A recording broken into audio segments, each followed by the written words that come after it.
Welcome to Democracy Now!, democracynow.org, the War and Peace Report. I'm Amy Goodman. Israeli forces killed 3 people in Gaza over the past 24 hours, despite the U.S.-brokered ceasefire. The United Nations accused Israel of denying essential aid from entering Gaza, including 1.6 million syringes to vaccinate children and nearly 1 million bottles of baby formula. UNICEF said Israel's actions are preventing efforts to immunize more than 40,000 children under the age of 3 who missed routine vaccines against polio, measles, and pneumonia. Meanwhile, Palestinians across the Gaza Strip are forced to use flashlights and private generators due to lack of electricity. Israeli attacks have destroyed 80% of Gaza's electricity distribution networks. This is Hanan al-Juju, a displaced Palestinian mother of 3 in Nuseirat. It's been 2 years without electricity. We have not seen it. In Rafah, during the first displacement, we tried to light a candle, but we stopped for the sake of the children, fearing it could burn the tent. We tried a simple LED light, but it broke. We do not have the money to fix it. We tried to get a battery, but it's expensive and unavailable.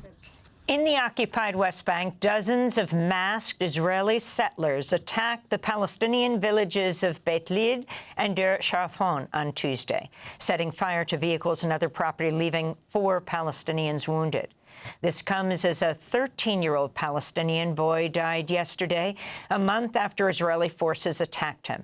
Aysem Jihad Labid Nasser was harvesting olives with his family in Beita when Israeli soldiers fired several tear gas canisters towards him, causing him to choke severely and collapse. That's according to evidence collected by Defense for Children International Palestine.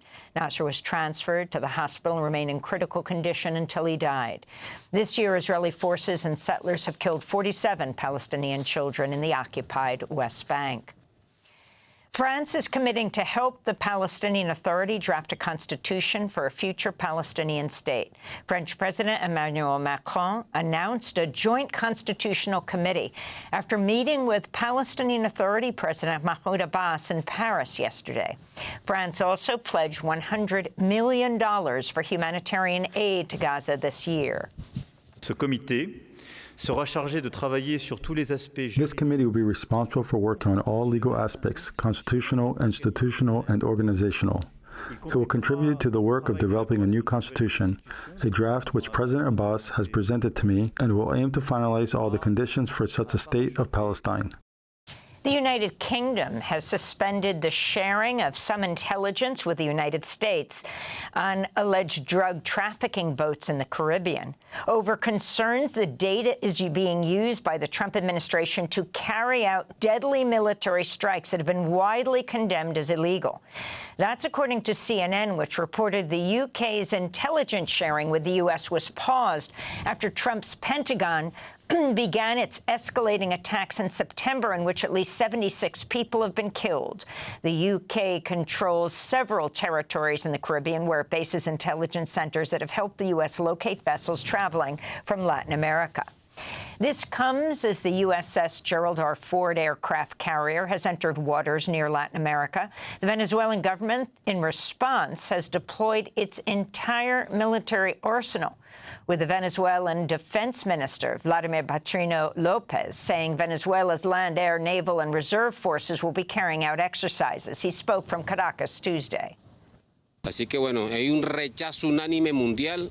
There is a unanimous global rejection against imperialist aggression and against the United States' intention to remain as the world's hegemon, as the world's police, and we here in Venezuela remain firm with the Bolivarian ideals of independence, freedom, and full sovereignty for our people.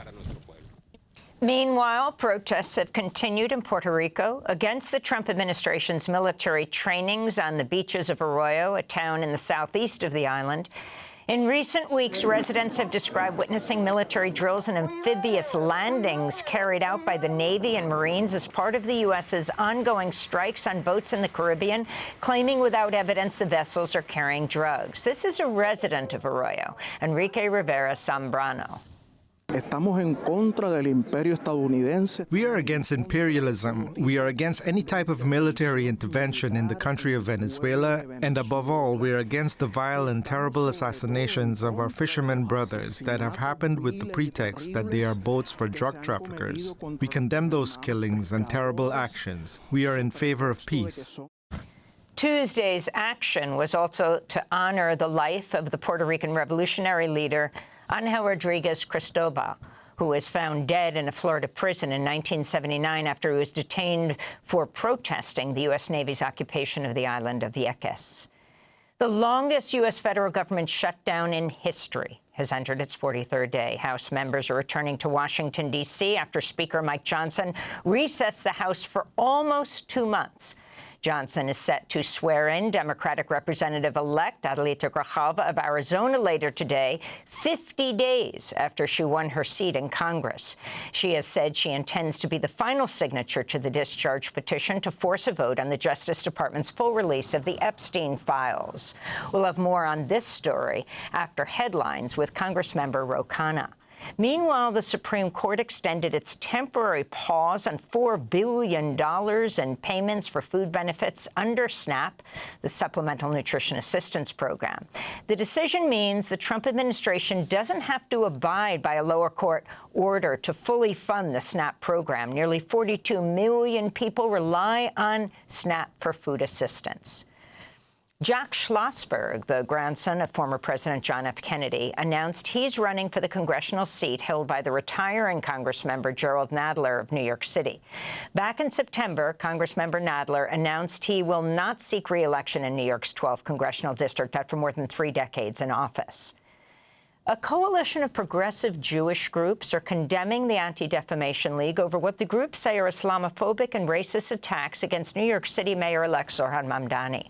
The ADL has created a so-called Mamdani monitor to track policies proposed by Mamdani that the ADL deems anti-Semitic.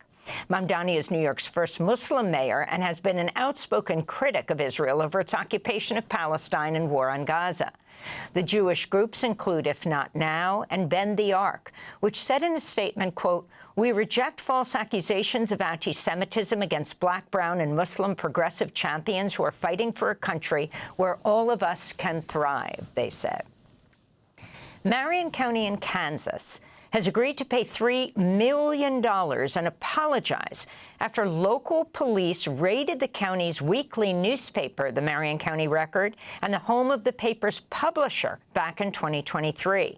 The raids followed a dispute between the newspaper and a local restaurant owner, who accused the paper of illegally obtaining information about a drunk driving incident, and after the paper had been actively investigating Marion County's police chief over sexual misconduct charges. County officials have pledged to pay $1.2 million to Eric Meyer, the editor of the Marion County Record, and the estate of his mother, Joan Meyer, who died of a heart attack 1 day after the raids. Marion County also agreed to pay the company that publishes the Marion County Record 2 reporters at the paper and Ruth Herbel, the city's former vice mayor, whose home was also raided by Marion County police. The Washington Post reports the Trump administration is planning to allow oil and gas drilling off the California coast for the first time in decades. This would include 6 offshore lease sales between 2027 and 2030 along the California coast and expansion of drilling on the eastern Gulf of Mexico. California Governor Gavin Newsom denounced Trump's plan and called it, quote, dead on arrival. Governor Newsom spoke from Belém, Brazil, where he's attending the UN Climate Summit. What's fascinating to me, you may have seen this, he wants to open offshore oil drilling, and he intentionally aligned that to opening of COP. He's weakness, by the way, masquerading as strength. That's all that was. But the answer to your question, forget the long winters, it's dead on arrival.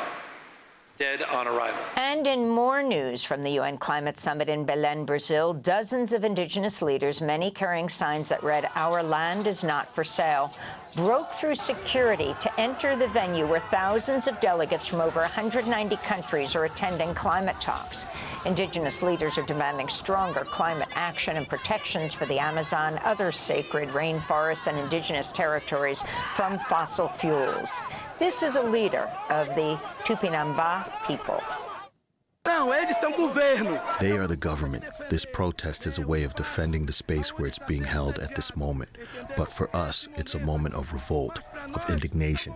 It's a moment when we indigenous people feel the defeat of our territory firsthand. We don't eat money. We want our territory free. But the business of oil exploration, mineral exploration, and logging continues. Democracy Now! Will be broadcasting from COP30 in Belém, Brazil, all of next week. And those are some of the headlines. This is Democracy Now!, democracynow.org, The War and Peace Report. I'm Amy Goodman. Thanks for watching Democracy Now! On YouTube. Subscribe to the channel and turn on notifications to make sure you never miss a video.